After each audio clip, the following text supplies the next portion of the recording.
जब भी good news मिलती है तो घर के बड़े बुजुर्ग वुड बी मदर को क्या खाना चाहिए ये बताते हैं। तो इसमें कभी कभी मदर की शुगर बढ़ सकती है और डायबिटीज हो सकता है। और डायबिटीज इन प्रेगनेंसी एक हाई रिस्क प्रेगनेंसी मानी जाती है। तो जब भी मदर की शुगर बढ़ती है तो डाइट स्ट्रिक्ट होना काफ़ी ज़रूरी है, क्योंकि अगर शुगर बढ़ती ही गई तो उसका इम्पैक्ट बेबी पे हो सकता है। तो इसीलिए एक स्पेसिफिक डाइट फॉलो करना होता है जिन महिलाओं को डायबिटीज है along with pregnancy.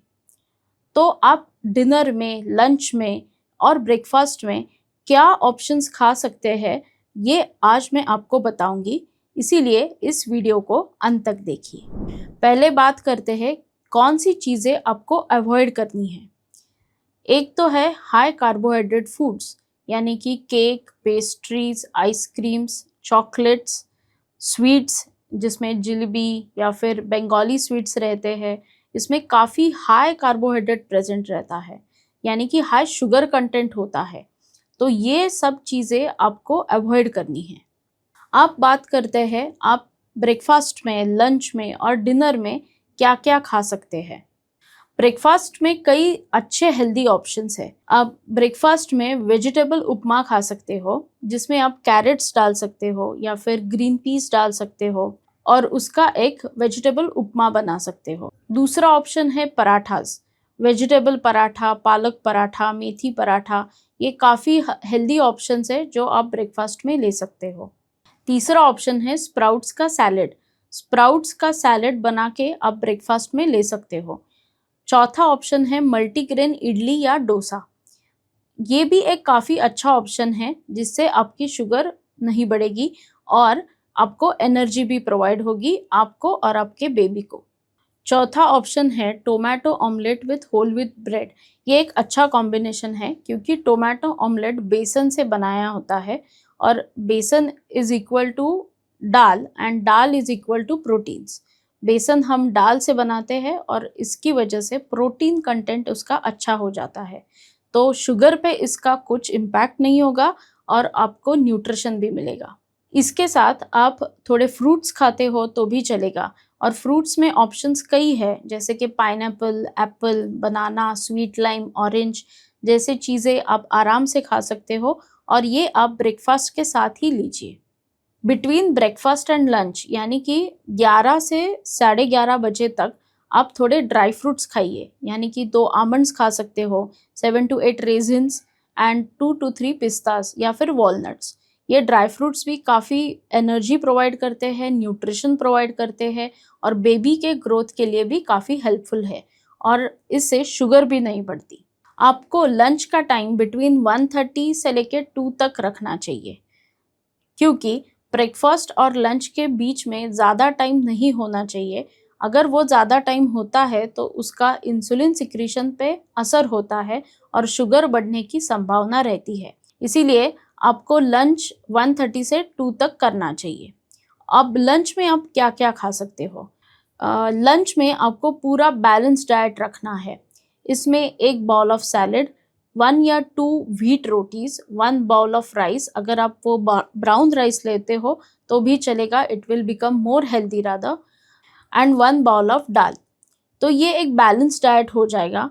In salads आप क्यूकम्बर का सैलेड कर सकते हो या फिर टोमेटो का सैलेड, कैरेट का सैलेड, या फिर in place of salads you can make raita also. That will be also a very good option and a tasty option as well. रोटी में आपको 1 या 2 रोटी ही खानी है, क्योंकि whole wheat roti won't increase your sugar. और एक ऑप्शन है इसके लिए, महाराष्ट्र में भाकरी बनाई जाती है। भाकरी ज्वार से बनती है, ये भी रोटी की तरह ही होती है, लेकिन इसका ग्लूटेन काफ़ी कम रहता है, व्हीट से काफ़ी कम रहता है। तो इसकी वजह से इसका ग्लाइसेमिक इंडेक्स भी काफ़ी कम रहता है। तो in place of rotis you can sometimes choose bhakri as well. सब्जी में भी काफ़ी ऑप्शंस है। आप मिक्स वेजिटेबल सब्जी बना सकते हो, पालक की सब्जी, मेथी की सब्जी, गोभी की सब्जी, या फिर आप चाहे तो राजमा, छोले जैसे चीज़ें बना के एक अच्छी वाली डिश बना सकते हो जो आप अपने लंच में इंक्लूड कर सकते हो।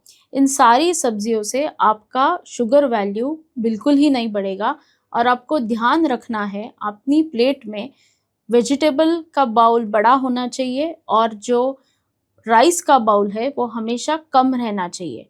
वो प्रोपोर्शन हमेशा ऐसे ही बनाए रखो और कंट्रोल्ड रखो। अगर आप ये प्रोपोर्शन कंट्रोल में रखते हो तो आपकी शुगर की मात्रा भी कंट्रोल में ही रहेगी। 5 बजे से 6 बजे तक आपको एक अच्छा वॉक करना है। अगर 1 आवर का वॉकिंग नहीं हो पाता तो एटलीस्ट 30 मिनट्स वॉक करने की कोशिश कीजिए।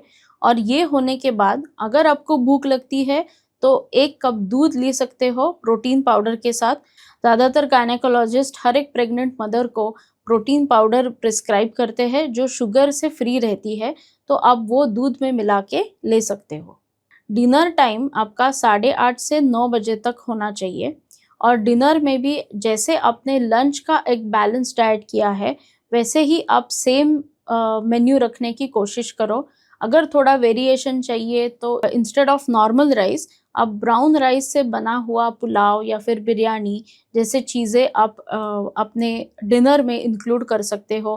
कभी-कभी वाइल्ड राइस या फिर अनपॉलिश्ड राइस की जो वैरायटी रहती है उससे आप डिशेस बना के अपने डिनर में इंक्लूड कर सकते हो।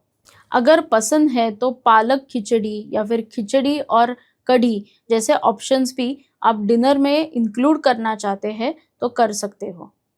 And one more important tip, either in the lunch time or in the dinner time, after you have meals, आपको 1 ग्लास छाछ कंज्यूम करना है क्योंकि छाछ एक एक्सेलेंट प्रोबायोटिक है और probiotic foods are very important for sugar metabolism. तो आपको ये याद रखना है, अगर आप लंच में लेना चाहते हो तो 1 ग्लास ऑफ बटर मिल्क ज़रूर इंक्लूड कीजिए। अगर आपको रात में भूख लगती है तो आप हल्दी वाला दूध पी सकते हो क्योंकि turmeric has good anti diabetic properties. इससे आपकी शुगर कंट्रोल होगी, इंसुलिन सेंसिटिविटी बढ़ेगी and also it will act like an antiseptic. So हल्दी वाला दूध is a very good option अगर आपको रात में भूख लगती है। और यही नहीं, हल्दी वाले दूध से नींद भी अच्छी आती है, तो ये आपके बेबी के ग्रोथ के लिए भी काफ़ी हेल्पफुल है।